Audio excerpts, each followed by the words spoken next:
ये ऐतिहासिक धरोहर है। हम किसी तरह से इसको छेड़छाड़ को हम लोग बर्दाश्त नहीं करेंगे। बताया अखबारों की सुर्खियों में था, लालजी प्रसाद निर्मल ने घोषणा की बाबा साहब के अस्थि कलश है, बोधि वृक्ष है, किसी भी शर्त पर अम्बेडकर महासभा को यहाँ से शिफ्ट नहीं होने देंगे। सभा लखनऊ के केंद्र में है और एक ऐतिहासिक स्थल है। ये दलितों के लिए श्रद्धा का, आस्था का है। ऐतिहासिक चीज़ों के साथ छेड़छाड़ से ज़्यादा तो बीजेपी आरएसएस बाबा साहब का विरोध करते रहे। मायावती ने पहला प्रश्न पूछा कि तुम अम्बेडकर महासभा बंद कर दो। बाबा साहब के जीते जी पुतले जलाए थे, संविधान की प्रतियां जलाई थी। मायावती जी बाबा साहब अम्बेडकर को अपनी जागीर समझती हैं और चाहती हैं कि उन्हीं के पास जाए।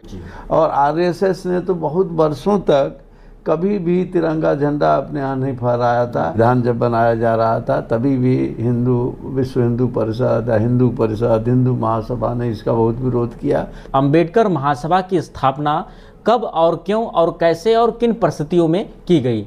1991 में बाबा साहब की जयंती मना रहे थे, तो तत्कालीन सरकार ने और गवर्नर साहब ने अम्बेडकर महासभा को, बाबा साहब ने जो पहला किताब लिखी थी जाति व्यवस्था का विनाश, हम लोगों ने अपेक्षा की थी बहुजन समाज पार्टी से कि जाति व्यवस्था के खात्मे की। साथियों नमस्कार, आप देख रहे हैं द बुद्धिस्ट टाइम्स टीवी की विशेष रिपोर्ट। मैं धीरेन्द्र कुमार। आज हम एक बहुत ही अहम और ख़ास प्रमुख मुद्दे को लेकर के हम आ चुके हैं। जैसा कि आप सभी इस बात से अवगत हैं कि उत्तर प्रदेश की राजधानी लखनऊ में डॉक्टर भीमराव अंबेडकर महासभा का जो प्रकरण है, जो मुद्दा है, वो पूरे प्रदेश ही नहीं पूरे देश में लगातार तूल पकड़ता हुआ जा रहा है। और ऐसे में जहां पूरे देश में इस मामले को लेकर के लोग आक्रोशित हो रहे हैं, दूसरी ओर आंदोलित भी हो रहे हैं। और अभी हाल ही में इस पूरे मामले पर सरकार का भी बयान आया है। आज इन सभी मुद्दे पर हमारे साथ में बात करने के लिए डॉक्टर भीमराव अंबेडकर महासभा के संस्थापक सदस्य, कार्यकारिणी सदस्य, आईएएस, पूर्व सचिव भारत सरकार आदरणीय हरीश चंद्र सर हमारे साथ में हैं। तो सर, आपका द बुद्धिस्ट टाइम्स टीवी तहे दिल से बहुत बहुत स्वागत करता है सर। बहुत बहुत धन्यवाद। कि इस विशेष कार्यक्रम में हम जानेंगे सर से कि अंबेडकर महासभा का जो मुद्दा है वो आखिरकार क्यों इतना तूल पकड़ते हुए जा रहा है, क्या इसकी विशेषता है, और सबसे अहम सवाल ये है कि आखिरकार डॉक्टर अंबेडकर महासभा की स्थापना कब और क्यों और कैसे और किन परिस्थितियों में की गई। देखिए, हम लोगों ने गैर सरकारी स्तर पर 1989 में हम लोगों ने बैठक की। हम लोगों ने इस पर बहुत विचार किया। विचार इस बात का किया था कि तब सरकार में बहुत उत्साह नहीं था बाबा साहब की जन्म शताब्दी मनाने की। हम लोगों ने कहा था कि बाबा साहब दलितों के मुक्तिदाता के अलावा बाबा साहब ने संविधान, इतना दुनिया का सबसे अच्छा संविधान दिया देश को। तो बाबा साहब की जन्म शती समारोह के लिए हम लोगों ने गैर सरकारी स्तर पर पहली मीटिंग की। 1989 में करीब हम लोगों ने पहली मीटिंग की और हम लोगों ने तय किया कि 1991 में बाबा साहब के जन्म शताब्दी मनाई जाएगी। और जैसे मैंने कहा कि पहले इतना उत्साह नहीं था। अब तो सभी पार्टियां जो हैं बाबा साहब को हथियाने का, चाहे उनके विचारों से सहमत हों या न हों। अब जब सबसे ज़्यादा तो बीजेपी आरएसएस बाबा साहब का विरोध करते रहे, संविधान को जलाया। संविधान जब बनाया जा रहा था तभी भी विश्व हिंदू परिषद, हिंदू महासभा ने इसका बहुत विरोध किया, इसकी प्रतियां जलाई और कहा कि मनु महाराज का जो संविधान है, मनु का जो व्यवस्था है उसी को बनाए रखा जा। अम्बेडकर जो हैं बहुत बुरा भला कहा कि अम्बेडकर हमारे देश की सभ्यता है, संस्कृति है, जो मनुवादी व्यवस्था उसको ख़त्म करके पश्चिमी व्यवस्था को आप पश्चिमी देशों की शासन व्यवस्था को लागू करना चाहते हैं। तो सबसे ज़्यादा तो विरोध बीजेपी ने किया है, आरएसएस ने किया है, और इसके अलावा शुरू में तो जनसंघ थी और हिंदू महासभा था। इन्होंने जितना हो सकता है संविधान का विरोध किया, बाबा साहब का पुतले तक जलाए थे। जीते जी बाबा साहब के पुतले, हाँ, बाबा साहब के जीते जी पुतले जलाए थे, संविधान की प्रतियां जलाई थी। और आरएसएस ने तो बहुत वर्षों तक कभी भी तिरंगा झंडा अपने यहाँ नहीं फहराया था। अब सब लोगों ने इनको घेरा है तो संभवतः अब तिरंगा झंडा फहराने लगे हैं। तो इस तरह से हम लोगों ने बाबा साहब की जन्म शताब्दी 1991 मनाने के लिए हम लोगों ने एक संगठन बनाया था। उसका नाम रखा था हम लोगों ने बाबा साहब जन्म शताब्दी समारोह समिति। बाद में जब समारोह 1991 का ख़त्म हो गया तो हम लोगों ने कहा था कि सोचा कि बाबा साहब के आदर्शों को और जिस तरह के एक लोकतांत्रिक समाज बनाना चाहते थे, सामाजिक लोकतंत्र बनाना चाहते। सामाजिक लोकतंत्र का मतलब है कि सभी में समानता हो, समानता हो, बंधुता हो, समानता, स्वतंत्रता, बंधुता। बाबा साहब ने इसको बहुत स्पष्ट रूप से एक्सप्लेन किया था कि जब तक सामाजिक लोकतंत्र नहीं होगा तब तक राजनीतिक लोकतंत्र से हम समाज का आमूल-चूल परिवर्तन नहीं करते थे।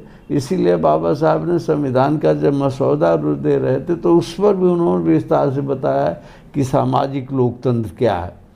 तो हम लोगों ने फिर 1991 में अम्बेडकर महासभा बाबा साहब की जयंती मनाई, और उसके बाद उनके आदर्शों को, उनके सिद्धांतों को, या उनके जो इस तरह के सेकुलर समाज का था, धर्मनिरपेक्ष समाज का, एक लोकतांत्रिक समाज का जो उन्होंने खाका खींचा था, जिसके पालन के लिए उन्होंने संविधान बनाया था, उसको आगे, उस कार्यक्रम को आगे चलाने के लिए हम लोगों ने फिर उसका नाम बदल के अम्बेडकर महासभा रख दी।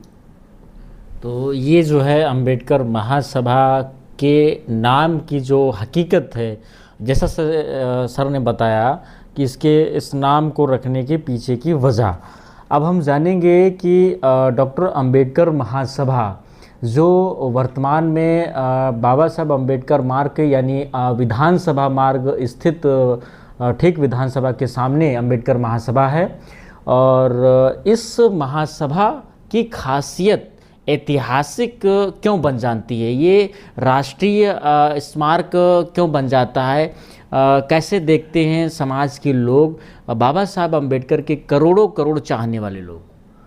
इसमें देखिए, जैसे हमने कहा कि हम लोगों ने जब जन्म शताब्दी, बाबा साहब जन्म शताब्दी समारोह मनाने के लिए इसी नाम से संगठन बनाया था, तो उस समय पहले रिसालदार पार्क के बिहाराधिपति भंते प्रज्ञानंद जी को इसको अध्यक्ष बनाया था जी। और दाऊ जी गुप्ता थे, उनको उपाध्यक्ष बनाया गया था। हम लोगों के बड़े सीनियर IAS अफसर थे, RD सोनकर साहब, इन लोगों को उपाध्यक्ष बनाया गया था। इस प्रकार से आप देखेंगे कि संस्थापक सदस्यों में मैं हरिश्चंद्र था, दारापुरी जी थे, चंद्रपाल जी थे, पारसनाथ मौर्य थे, प्रज्ञानंद जी थे, SP आर्या साहब भी थे, रामकिशन साहब भी थे।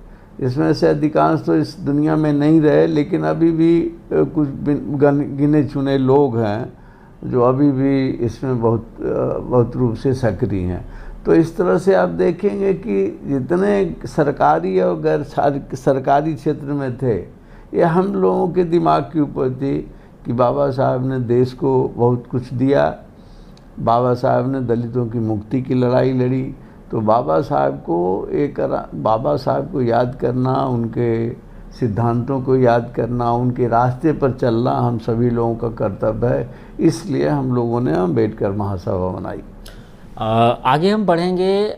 डॉक्टर अम्बेडकर महासभा में परम पूज्य बोधिसत्व बाबा साहब डॉक्टर भीमराव अंबेडकर जी की जो पावन पवित्र अस्थियां स्थापित हैं, जिसको लेकर के अभी हाल ही में डॉक्टर लालजी प्रसाद निर्मल जी का नाम जो समाज के द्वारा जो ओपन हुआ है, उन्होंने एक कार्यक्रम में जो अंबेडकर महासभा स्थल पर ही हुआ और ठीक उस मंच पर प्रदेश के मुख्यमंत्री योगी आदित्यनाथ भी मौजूद थे। उस स्पीच में उन्होंने बोला कि आगामी कार्यक्रम यहाँ नहीं होंगे और जो है नए स्मारक जो है इस भाग में बन रहा है उसमें स्थापित सारे कार्यक्रम, अगले कार्यक्रम उसमें किए जाएंगे। यहाँ पर जो बाबा साहब की अस्थियाँ हैं उन अस्थियों को जो है वो सीधे वहाँ शिफ्ट करेंगे।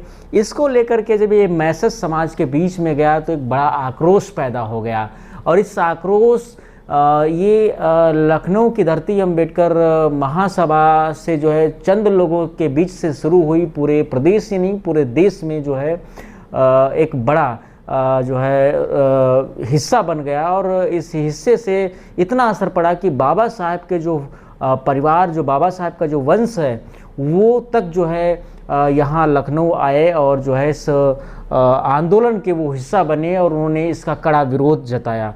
सर, चूंकि आप जो है इस अंबेडकर महासभा के संस्थापक सदस्य हैं तो ये सवाल बड़ा अहम और बन जाता है कि आखिरकार आप सभी लोग एक साथ में पहले थे और ऐसी क्या वजह बनी कि जो है ये स्थिति वर्तमान में हुई?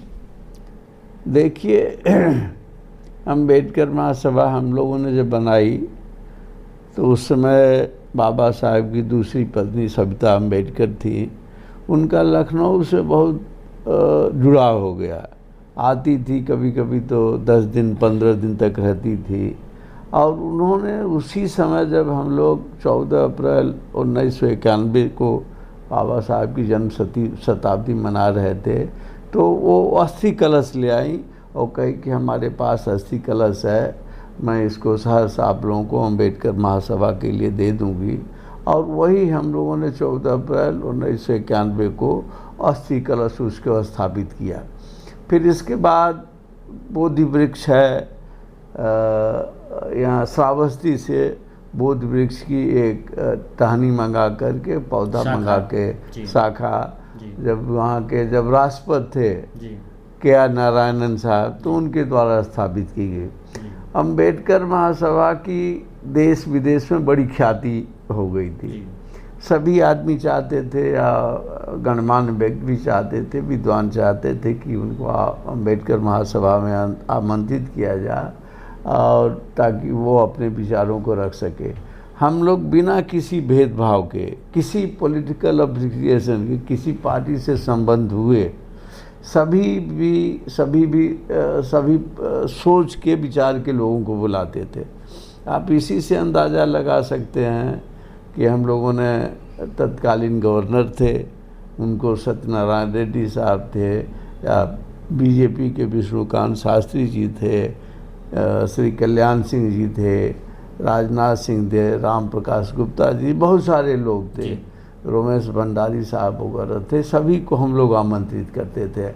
बाद के वर्षों में तो मुझे अभी भी याद है 2005-6 में हमने आमंत्रित किया था जब श्री अर्जुन सिंह जी मानव संसाधन मंत्री थे।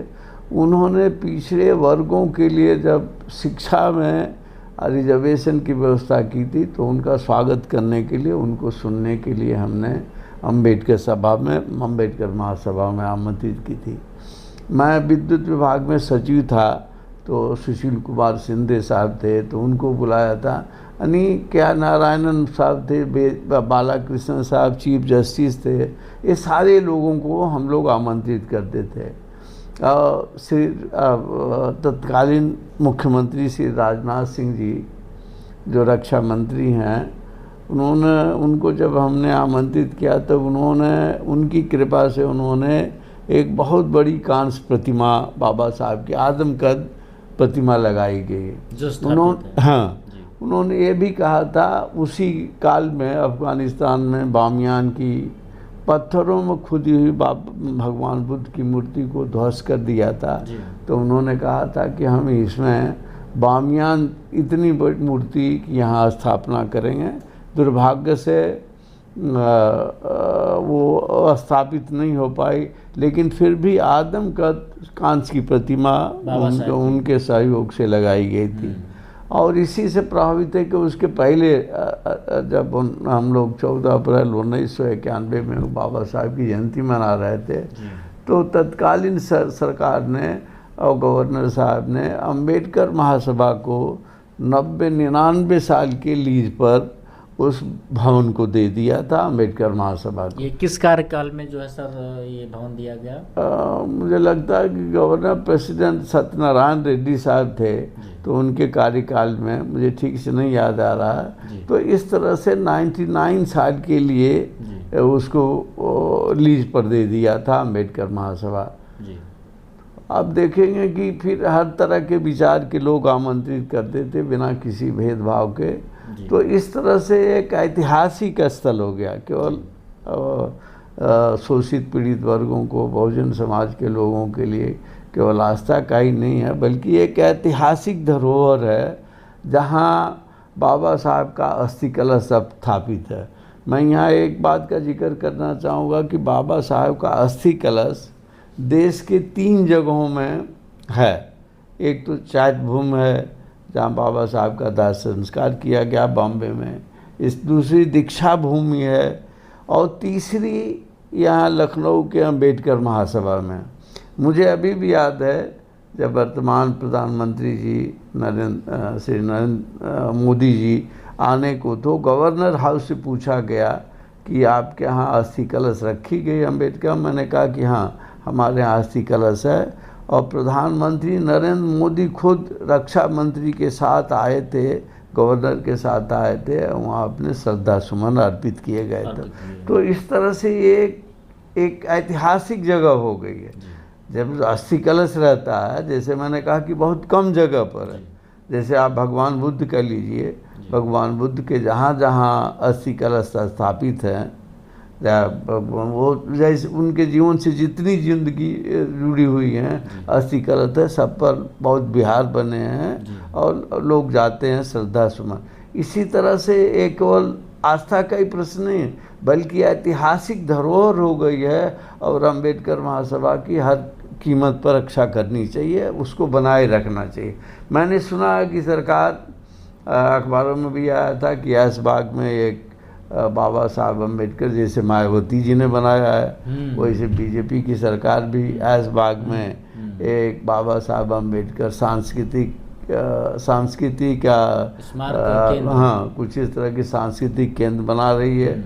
हम इसका स्वागत करते हैं, हम इसका विरोध नहीं करते, लेकिन अम्बेडकर महासभा लखनऊ के केंद्र में है और एक ऐतिहासिक स्थल है।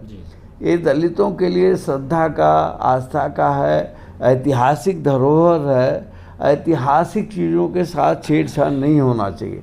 तो हम लोग किसी शर्त पर भी नहीं ये बात बर्दाश्त करेंगे कि अंबेडकर महासभा को यहाँ से, या बाबा साहब के अस्थि कलश को, बोधि वृक्ष को यहाँ से कहीं स्थानांतरित की जाए। सरकार बनाती है, म्यूजियम बनाए, सरकार सांस्कृतिक बना, हम इसका स्वागत करते हैं, लेकिन हम किसी भी शर्त पर ये नहीं चाहेंगे कि यहाँ से कोई चीज़, और अस्थि कलश वगैरह, अस्थियाँ वगैरह स्थानांतरित नहीं की जाती, बोधि वृक्ष स्थानांतरित नहीं किया। ये देश की ऐतिहासिक धरोहर है, बल्कि हम लोगों ने यही नहीं, इसको बहुत बड़ा प्रयास हुए हैं अम्बेडकर महासभा को ख़त्म करने के लिए, समाप्त करने के लिए, जो बहुजन समाज की अपने को नेत्री कहती हैं। हम उस पर भी सर आ रहे हैं। सीधे हम सवाल करेंगे, इतना बड़ा मुद्दा प्रदेश ही नहीं पूरे देश का ये प्रमुख और अहम मुद्दा वर्तमान में चल रहा है, और ऐसे में बहुजनों की आयरन लेडी यानी कुछ समाज के लोग जो मायावती जी को आयरन लेडी करके उनको संबोधित करते हैं, आज वही आयरन लेडी अंबेडकर महासभा, जी हाँ, अंबेडकर महासभा जहाँ पर बाबा साहब की पावन पवित्र अस्थियाँ स्थापित हैं, उस पूरे मुद्दे पर अभी तक एक भी शब्द नहीं बोले हैं। तो सर हम, चूँकि आप जो है शासन में भी रहे हैं, मायावती जी के करीब भी रहे हैं, तो आपका इस पूरे मामले पर मायावती जी को लेकर के क्या कहना है? देखिए, मायावती जी से हमारी व्यक्तिगत कोई लड़ाई नहीं थी। जी मायावती जी से हमारी सिद्धांतों का मतभेद हुआ करता था। जी मैं आपको बताऊं, शुरू से मायावती जी नहीं चाहती कि बाबा साहब के अम्बेडकर के नाम पर कोई और संस्था बने, बल्कि मायावती जी बाबा साहब अम्बेडकर को अपनी जागीर समझती हैं और चाहती हैं कि उन्हीं के पास जागीर है। जब हम लोगों ने अम्बेडकर महासभा बनाई तो हम लोगों से दलितों की दलित हैं, पिछड़े लोगों की आर्थिक सामाजिक मुद्दों पर हम लोग प्रश्न उठाते थे कि उनको, जैसे मैं आपको बता रहा हूँ कि एक बार हम लोगों ने एक करीब 1994-95 की बात हुई, जब हम लोगों ने सहकारिता भवन में एक जब एजीएम कर रहे थे। हमारे यहाँ ये नियमों के अनुसार भी है, जो फर्म सोसाइटी रजिस्ट्रेशन एक्ट है उसके अनुसार है कि एजीएम साल में एक बार एजीएम होनी चाहिए, और सारे पदाधिकारियों को, शायद हम लोगों ने इसमें जो हमारा बाईलाज बना है article of association, article of association वगैरह में, मेमोरेंडम में, उसमें इस बात की व्यवस्था है कि हर तीसरे साल में चुनाव होगा। तो उस साल भी तीसरे साल चुनाव होने का था और हम लोगों ने एजीएम बुलाई थी। तो हम लोगों ने 3 प्रश्न उठाया था। पहला तो प्रश्न था कि बहुजन समाज के, विशेष करके दलित हैं, आदिवासी हैं, बेचारे भूमिहीन खेतिहर मजदूर हैं, उनके पास ज़मीन नहीं है। तो हम लोगों ने कहा था कि ये दलितों की सरकार है, बहुजन समाज की सरकार है, तो ये गांव सभा की और सीलिंग से जितनी ज़मीन निकली है वो ज़मीन को भूमिहीन खेतिहर मजदूरों में बांटी जाए, ताकि बेचारे अपने एक सम्मानजनक जीविका चला सके, सम्मानजनक जीवन जी सके। दूसरा कहा था कि आरक्षण पूरा नहीं था। 1994-95 में केवल क्लास 3, क्लास 4 के आरक्षण कुछ हद तक पूरे थे, क्लास 1, क्लास 2 में नहीं। हम लोगों ने ये मांग रखी थी कि चूँकि बहुजन समाज की, बहुजन के वोट पर मायावती जी मुख्यमंत्री बनी हैं, तो इसलिए ये आरक्षण को एक अभियान चला के एक आरक्षण का मुद्दा क्लास 1, क्लास 2 में भरी जानी चाहिए। तीसरा मुद्दा था, मैं समझता हूँ कि सभी लोग इस बात से सहमत हुए, बाबा साहब ने जो पहला किताब लिखी थी जिसमें मतभेद हुआ था, जिसमें लाहौर में उनको नहीं, जाति व्यवस्था का विनाश, जाति एनहिलेशन ऑफ, अंग्रेजी में annihilation of the caste system, यानी ब्राह्मणवादी, अगर मोटे मोटे अल्फाज में कहें, ब्राह्मणवादी व्यवस्था या जाति व्यवस्था का विनाश का पहली किताब। बाबा साहब कहते थे कि जब तक समानता, स्वतंत्रता और बंधुता का भाव नहीं हो सकता, जब तक आदमी के बीच में जाति के आधार पर भेदभाव, ऊंच नीच की भावना हो, तो उन्होंने कहा कि बिना जाति को ख़त्म किए हुए एक हम समाजवादी समाज या समानता, स्वतंत्रता, बंधुता पर नहीं हो सकती। तो हम लोगों ने जब ये मांग रखी और हम लोगों ने ये साफ तौर में कहा कि ये बहुजन समाज की है, दुर्भाग्य की बात ये है कि बाबा साहब ने, उनका उद्देश्य था कि जाति व्यवस्था का विनाश हो, लेकिन मौजूदा समय में ये पॉलिटिकल पार्टियां जातियों का संगठन खड़ा कर रही हैं। यानी आप समझ गए होंगे, मायावती ने शुरू किया था ब्राह्मण भाईचारा समिति, चमार भाईचारा समिति, पासी भाईचारा समिति, प्रजापति भाई। अरे भैया, यही तो जाति व्यवस्था है, यही तो ब्राह्मणवादी व्यवस्था है। ये थोड़े कि अगर जाति व्यवस्था को ब्राह्मण बनाए रखता है और वही काम दलित करता है, अरे तो दोनों तो एक ही काम करते हैं। हम लोगों ने अपेक्षा की थी बहुजन समाज पार्टी से कि जाति व्यवस्था के खात्मे के लिए काम करेगी, लेकिन मायावती या इनकी पार्टी बहुजन समाज पार्टी ने फिर से जाति व्यवस्था को पुख्ता किया। ये समाचार दूसरे दिन अखबारों में छपा, हेडिंग में छपा था, दैनिक जागरण में छपा, पहले प्रेस पर छपा था। किसी ने मायावती जी को ये खबर दी कि हम लोग उनकी सरकार को उलटना चाहते हैं। तो जो इस समय महोदय अंबेडकर महासभा को चला रहे हैं, इनको मायावती ने सस्पेंड, इन्हीं को हम लोगों ने चुना था, मंत्री चुना था। अच्छा। लालजी प्रसाद निर्मल जी को, इनको सस्पेंड कर दिया। हमको कहीं ऐसी जगह की किसी को, हमें ही खुद बहुत महीनों तक तो हमें ही पता नहीं लगा कौन पोस्ट है, जबकि उस समय मैं हाउसिंग कमिश्नर था। दारापुरी जी को मुरादाबाद भेजा कहीं किसी पर, और एक आर्य प्रसाद थे, उनको बनारस में किसी बड़ी गैर महत्वपूर्ण पोस्ट पर भेजी। तो इस तरह से मायावती जी ने जब मैंने कहा कि मुझे मालूम नहीं हुआ, मुझको हाउसिंग कमिश्नर से 1 सप्ताह हुए मुझको केन कमिश्नर पोस्ट किया था, और 1 सप्ताह के भीतर ही जब मुझे आश्चर्य हुआ कि हमने क्या कर दिया है, सरकार के खिलाफ कौन सी हमने साजिश की है, या कौन सा हमने ख़राब काम किया है कि सरकार ने हमको यहाँ ऐसी जगह कमिश्नर के रैंक होते हुए भी एक PCS अफसर जहाँ रहता हो वहाँ पोस्ट किया है। हाँ, तो फिर मैंने माता प्रसाद जी उस समय थी, चीफ सेक्रेटरी थे माता प्रसाद जी, हम लोगों के सबसे सीनियर थे और बड़े सम्मानित तो बड़े काबिल अफसरों से माने जाते हैं।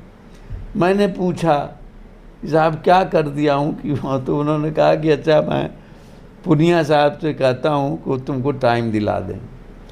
मायावती जी के सामने जैसे हमारा आमना सामना हुआ, आप लोगों को, सब लोगों को, श्रोता लोगों को आश्चर्य हुआ।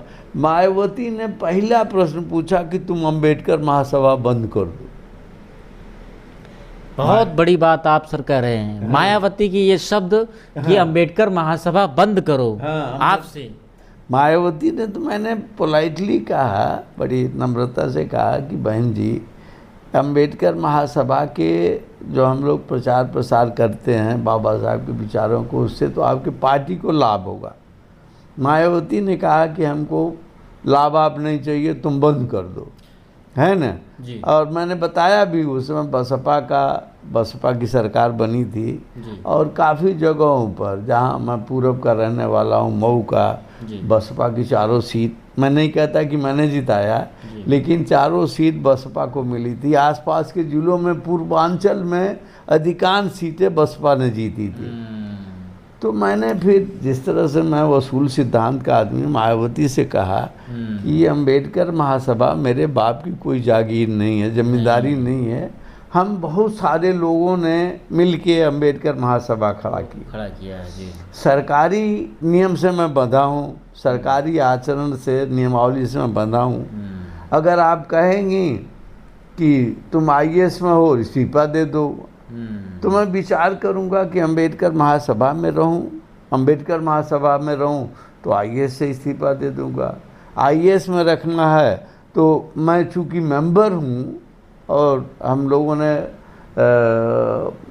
स्थापना की है, क्या कहते हैं, फाउंडिंग मेंबर हैं, तो हम उससे इस्तीफा दे देंगे अंबेडकर महासभा से। लेकिन हम किसी संस्था को कैसे बंद कर सकते? तो मायावती जी का पहला प्रयास 94 में अंबेडकर महासभा का था, जो अब BJP RSS लगे हैं अंबेडकर महासभा को बंद करने। इसके पीछे जो है वो समाज जो मायावती जी को ये मानता है कि वो अंबेडकरवादी मिशन को, बाबा साहेब अंबेडकर के मिशन को आगे बढ़ा रही हैं, और उसी अंबेडकर महासभा जहां से दलितों की, बहुजनों की आवाज़ को, उनके हक अधिकारों को दिलाने के लिए आवाज़ और संघर्ष की बात की जाती हो, और उसी अंबेडकर महासभा को मायावती ये कहती हैं कि इस अंबेडकर महासभा को बंद करो। तो इसका संदेश समाज के बीच में, उस प्रदेश ही नहीं पूरे देश के उन अंबेडकरवादी बहुजनों के बीच में कैसा जाता है कि जो है, जब एक बहुजन समाज की 4 बारी पूर्व मुख्यमंत्री जो है रही। मायावती जी की दूसरा था, यानी जैसे मैंने कहा कि मायावती जी उसके अंबेडकर महासभा के शुरुआती दौर से ही इसको बंद करना चाहती थी, जो कराने में BJP RSS के साथ मिलकर कराने में सफल होते दिख रही हैं। यही नहीं, मायावती जी जब 2007 में शायद हुई थी, पूर्व मुख्यमंत्री हुई थी, फिर हुई थी इनकी सरकार हुई थी, यही था ना? जी जी, साथ में शायद 2007 में मायावती जी फिर उत्तर प्रदेश की मुख्यमंत्री हुई। इन्होंने क्या किया, अंबेडकर महासभा, जिसको हम लोग कह रहे हैं कि ऐतिहासिक धरोहर है, ये देश की ऐतिहासिक धरोहर है, इसको हर कीमत पर बचाए रखना चाहिए। मायावती ने क्या किया कि उस समय अपने एक पार्टी के अधिकारी को, पार्टी के नेता को वो अंबेडकर भवन, अंबेडकर महासभा का परिसर, अंबेडकर महासभा का भवन आवंटित कर दिया, अलॉटमेंट कर दिया। हाँ, जिसको आ करके मैं तब भारत सरकार में पोस्टेड था, सचिव ऊर्जा विभाग में तब मैं पोस्टेड था। मैं आ करके फिर रिट फाइल करके हाई कोर्ट में उसको स्टे ऑर्डर लिया, और इस तरह से अंबेडकर महासभा चल रही। ये तीसरा प्रयास है बीजेपी और आरएसएस का कि अंबेडकर महासभा चूँकि केंद्र में है, यहाँ से गरीब गुरबा जो हैं, बहुजन समाज के लोग हैं, दलित हैं, पिछड़े हैं, आदिवासी हैं, आते हैं बाबा साहब को श्रद्धा सुमन, उनसे प्रेरणा लेते हैं। तो ये सरकार की शुरू से नज़र रही है बीजेपी की, आरएसएस की, कि बाबा साहब को जैसे दलितों को, पीछे गांव के दक्षिण में शूद्र लोग हैं या दलित हैं, वो गांव के दक्षिण में होता था, इसीलिए सरकार की ये कैलकुलेटेड यानी पूरी रणनीति है कि इसको किनारे कर दिया जाता कि बाबा साहब को नाम लेने वाला बाबा साहब के मूर्ति पर जा कर के अपने श्रद्धा सुमन बाबा साहब को नहीं कर सके। तो ये रणनीति के तहत है। हमको आप ध्यान किसी ने बताया था कि इसको खाली करा के आरएसएस, बीजेपी और आरएसएस का ऑफिस बनाना चाहती है, आरएसएस का ऑफिस बनाना, विश्व हिंदू परिषद का, हाँ, आरएसएस का ऑफिस बनाना चाहती है। इस तरह के इनकी रणनीति है जिसका हम लोग विरोध करते हैं। और इस रणनीति में जो है कहीं ना कहीं आपके इस कहे शब्दों से ये प्रतीत होता है कि इसमें बहुजनों की आयरन लेडी मायावती पूर्ण रूप से जो है सहयोग करने में सफल होते हुए दिखाई दे रही हैं। आपने देखा होगा इतनी, इसके बाद अभी पिछले जैसे बात हुई थी 14 अप्रैल 2026 को, हमको लोगों ने बताया, अखबारों की सुर्खियों में था, लालजी प्रसाद निर्मल ने घोषणा की थी कि अब इसके बाद यहाँ कोई कार्यक्रम नहीं होगा। यानी किस हैसियत से महोदय ने घोषणा की और बताया कि उसी समय मुख्यमंत्री थे, उस मंच पे मौजूद थे, मुख्यमंत्री मौजूद थे और बहुत सारे मौजूद मंत्री, तमाम कैबिनेट मंत्री भी थे, डिप्टी सीएम भी थे। ये सरकार के प्रवक्ता हो गए हैं क्या कि ये कह रहे हैं कि वहाँ अब यहाँ कोई प्रोग्राम नहीं होगा अंबेडकर महासभा में। ये इससे पूरा दलित समाज बहुत दुखी है, मर्माहत है और इससे बहुत ही उद्वेलित है जी। और हम लोग हर कीमत पर इसका विरोध करते हैं जी। जहाँ तक लालजी प्रसाद निर्मल का ये नियमों के अनुसार है, जो अंबेडकर महासभा की नियमावली है उसके अंतर्गत इस बात की व्यवस्था है। हम लोग संस्थापक सदस्य हैं, कार्यकारिणी के सदस्य थे। मुझे देखने में आया कि अभी भी जो कार्यकारिणी का इन्होंने अंबेडकर महासभा को लालजी प्रसाद ने अपना बीजेपी में करियर बनाने के लिए, एमएलसी बनने के लिए और अपना सुख भोगने के लिए, ये सचिवालय में तो बाबू थे, लाल बत्ती मिली नहीं तो लाल बत्ती मिल जा, मंत्री हो जा, और इस सरकार ने इनको एमएलसी बना दिया है और शायद राज्य मंत्री और कृषि मंत्री का दर्जा भी दिया है। पिछले बार में इनको अनुसूचित जाति जनजाति का अध्यक्ष बनाया था, कल्याण का, अनुसूचित जाति जनजाति वित्तीय विकास निगम का अध्यक्ष बनाया था, लाल बत्ती मिल गई। तो ये इस तरह के लोग हैं कि अपने सुख सुविधा के लिए, पद के लिए दलितों का सर कटा करके भी बनना पड़े तो इसके लिए तैयार रहते हैं। ये दलित हंता दलित है, जैसे मायावती ने किया। ये दूसरा अवतार लालजी प्रसाद निर्मल हो गए। और अम्बेडकर महासभा का आश्चर्य की बात है, अम्बेडकर महासभा की कोई ये जीएम नहीं बुलाई गई है। जिसको चाहते हैं उसको अध्यक्ष, जिसका हम लोग विरोध करते हैं। हम लोगों ने इतना बड़ा निर्णय लिया गया और उसके बावजूद भी आप संस्थापक सदस्य हैं और आपके साथी सहयोगी भी अभी तमाम जो सहयोगी हैं वो भी वर्तमान में हैं। तमाम ऐसे भी हैं जो वर्तमान में इस दुनिया में नहीं हैं, लेकिन आप सभी लोगों के रहते हुए भी इतना बड़ा निर्णय जो लिया गया, क्या इस पर एक बारी भी आपसे ये परामर्श लिया गया या बैठक में आपको बुलाया गया? देखिए, एक तो बात बता दूं स्पष्ट रूप से, अम्बेडकर महासभा के नियमों के अनुसार हर साल ये जीएम होना चाहिए। कोई ये जीएम की हमको कोई सूचना नहीं है कि हमारे संस्थापक सदस्यों को, आजीवन सदस्यों को कोई सूचना है। ये क्या करते हैं, अपने बैठ के अपने पॉकेट के लोगों को बना के किसी को अध्यक्ष बना दिया, किसी को उपाध्यक्ष बना दिया, किसी को कुछ बना दिया। तो ये इनका काम जो है ये गैर कानूनी है, आपराधिक है। ये 420 और धोखाधड़ी में आता है। ये सरकार इनको इस तरह के कामों के लिए प्रोत्साहित कर रही है, प्रोटेक्ट कर रही है, जिसका हम विरोध करते हैं। और हम लोग किसी भी शर्त पर अम्बेडकर महासभा को यहाँ से शिफ्ट नहीं होने देंगे। अस्थि कलश, बोधि वृक्ष जितने भी हैं वो यहाँ ये ऐतिहासिक धरोहर, हम हर कीमत पर इसका विरोध करेंगे और देखेंगे कि इसको यहाँ से शिफ्ट किसी शर्त पर यहाँ से हटाया नहीं जाता। चलिए, चलते चलते चूँकि यह पूरा जो है आज का जो हमारा बाइट है काफ़ी लंबा हो रहा है, इस वजह से हमने मुख्य बिंदुओं पर बात करने की पूरी कोशिश की और बहुत सी ऐसी जो बातें हैं जो अभी रह गई हैं हम कोशिश करेंगे, प्रयास करेंगे नेक्स्ट बाइट में वो उन सभी सवालों के उत्तर हम ज़रूर लेने की पूरी कोशिश करेंगे। फ़िलहाल आखिरी सवाल सर, हमारे देख रहे द बुद्धिस्ट टाइम्स टीवी के जो दर्शक हैं, देश दुनिया से जो देख रहे दर्शक हैं, उनके लिए क्या अपील करेंगे, क्या संदेश देना है?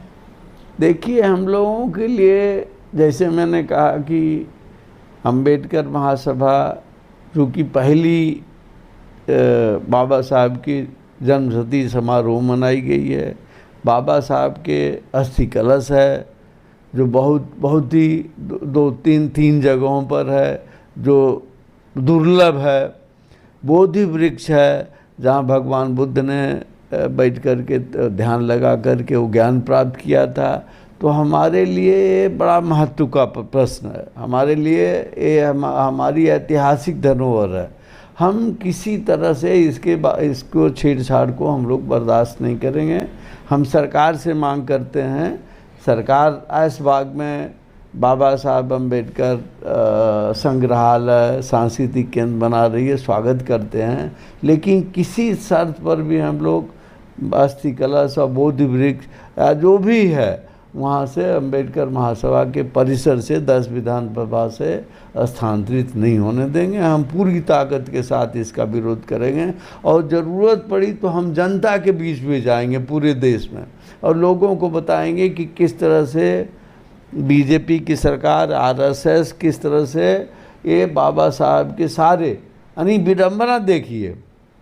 बाबा साहब जहाँ किराए में रहते थे वहाँ तो सरकार उसको खरीद करके एक उसको सुरक्षित राष्ट्रीय सुरक्षित राष्ट्रीय धरोहर रही। और इसी तरह से जितनी जगह है, अलीपुर द्वार में बाबा साहब रहते थे उसको भी कर दिया। ठीक है, अरे ये जो धरोहर है जी बाबा विधानसभा के सामने, उसको सरकारें ख़त्म करना चाहती है। कितनी विडम्बना है कि जो सबसे महत्वपूर्ण जगह है मौजूदा समय में, किराए के मकान की उतनी अहमियत नहीं होती। बाबा साहब अलीपुर द्वार में उनका सरकारी बंगला था, वो तो समझ में आती है, मऊ आती है। लेकिन इसका यानी यहाँ जहाँ बाबा साहब के अस्थि कलश रखा है, बोधि वृक्ष रखा है, उसको षड्यंत्र करके कि बाबा दलित यहाँ आके केंद्र में है, बहुजन समाज लोग आके अपनी बाबा साहब से प्रेरणा लेते हैं, बाबा साहब के जीवन संघर्षों से सीखते हैं, उसको ख़त्म करना चाहती है। हम लोग इसका पूरी ताकत के साथ विरोध करेंगे और हम अपनी रक्त की आखिरी बूंद तक इसकी रक्षा करेंगे। तो बहुत ही अहम और प्रमुख सवालों पर हमारे साथ में थे जो है आदरणीय हरीश चंद्र IAS पूर्व सचिव भारत सरकार, जिन्होंने अंबेडकर महासभा को लेकर के जो है बहुत ही प्रमुख तरीके से जो है अपनी बात रखी है और ये भी जो है सरकार से जो है सीधे तौर पर जो है चेतावनी भी दी है कि अगर डॉक्टर बाबा साहब अम्बेडकर महासभा को ध्वस्त करने या उसे हटाने की कोशिश की गई तो जो है हम और जो है पूरा बहुजन समाज जो है तेज़ी के साथ में प्रदर्शन भी करने को तैयार होगा। फिलहाल जो सरकार एक बात हम और जोड़ना चाहेंगे, इसी कड़ी में हम लोगों ने पिछले दिनों एक जो संस्थापक सदस्य थे संस्थापक सदस्य थे या कार्यकारिणी के सदस्य थे, हम लोगों ने वहीं लोक भवन के गेट नंबर 3 के सामने एक होटल में बैठक की थी। हम लोगों ने पहले चरण में एक आ जाएगा आ जाएगा। हाँ, पहले चरण में हमने राष्ट्रपति को एक मेमोरेंडम दिया, राष्ट्रपति को दिया है, प्रधानमंत्री जी को दिया है। प्रधानमंत्री जी तो आए ही थे, उन्होंने खुद इस बात को, इसकी महत्ता को उनसे बेहतर और कौन समझ सकता है। और रक्षा मंत्री जी ने तो वहाँ कांस्य प्रतिमा की स्थापित की है। और राज्यपाल जी को, मुख्यमंत्री जी को एक प्रत्यावेदन दिया है कि आप ऐशबाग में बाबा साहब का स्मारक बना रहे हैं, हम स्वागत है, लेकिन किसी भी शर्त पर यहाँ से स्थानांतरित नहीं होना चाहिए। तो पहले फेज में हम लोगों ने इन लोगों को मेमोरेंडम दिया है, ये भेजा। और इसके बाद हम इस बात की भी कोशिश कर रहे हैं कि माननीय मुख्यमंत्री जी से मिल कर के हम अपनी बात को रखें, राज्यपाल महोदया से भी मिल के रखें। रक्षा मंत्री जी तो सक्रिय रूप से इसमें लगे थे, सबसे बड़ी प्रतिमा तो उन्होंने ही लगवाई है, कांस्य प्रतिमा लगवाई है ना, तो उनका बराबर बरदहस्त था।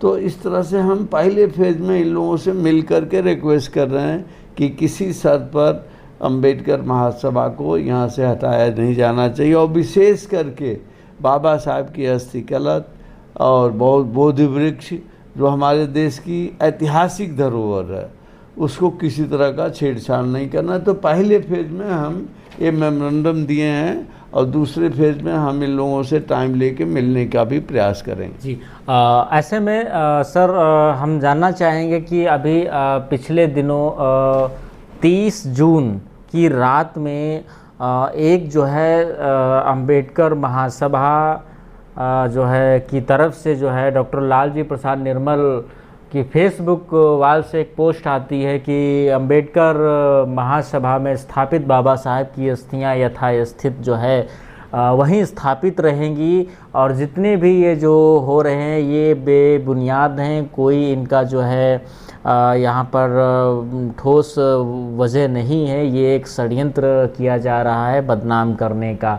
और दूसरी तरफ जो है सर पर्यटन मंत्री जयवीर सिंह की तरफ से भी जो है बयान आया है कि अंबेडकर महासभा जो है यथास्थित, बाबा साहब की, अंबेडकर जी की अस्थियां यथास्थित रहेंगी। कैसे देखते हैं कि सिर्फ एक फेसबुक पोस्ट से और एक जहां पर ये बात जो है मुख्यमंत्री के सामने की हो और वहां पर पूरा कैबिनेट बैठा हो, लगभग पूरा कैबिनेट बैठा हो, वहां से ये डिसीजन लिया जाता है कि यहाँ आगामी कार्यक्रम नहीं होंगे। और क्या आप लोग सिर्फ एक फेसबुक पोस्ट से और एक कैबिनेट मंत्री जो पर्यटन मंत्री हैं उनकी बातों से आप संतुष्ट हो जाएंगे, आगे की आंदोलन या कोई भी कार्रवाई आप लोग नहीं करेंगे?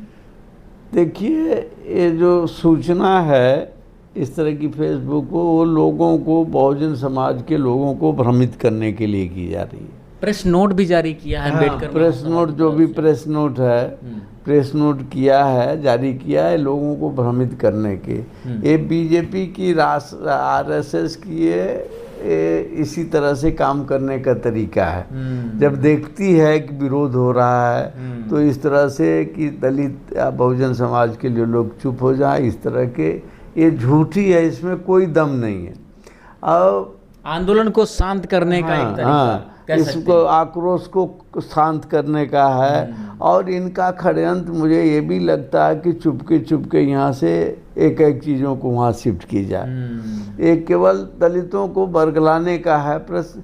और सवाल ये है कि जयवीर सिंह कौन, जैसे हमारे उत्तर प्रदेश में एक परंपरा चल गई है कि सारा वो कैबिनेट एक तरफ और मुख्यमंत्री एक तरफ। मुख्यमंत्री जो चाहेंगे वो होगा, इनके कहने आने से कुछ नहीं होता।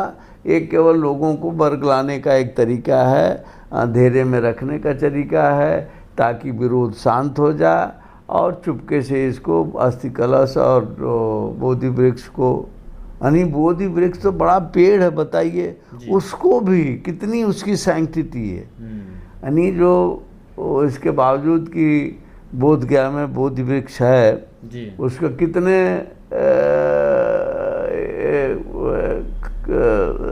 उसके विरोधी लोग खत्म करना चाहें, लेकिन अभी भी बना हुआ है। कई बार उसको खंडन करने का प्रयास किया, लेकिन अभी है। और उसी तरह से उसी की शाखा यहाँ लगी है, तो किस तरह से इसको भी खत्म करने का प्रयास किया जा रहा है, ये मैं समझता हूँ बहुजन समाज के, और जो भी बहुजन समाज के अलावा देश के लोगों को, ये देश की ऐतिहासिक धरोहर है, और किस तरह से देश की ऐतिहासिक धरोहर को ख़त्म करने का प्रयास किया जा रहा है, जिसको हमें हर कीमत पर इसकी रक्षा करनी पड़ेगी।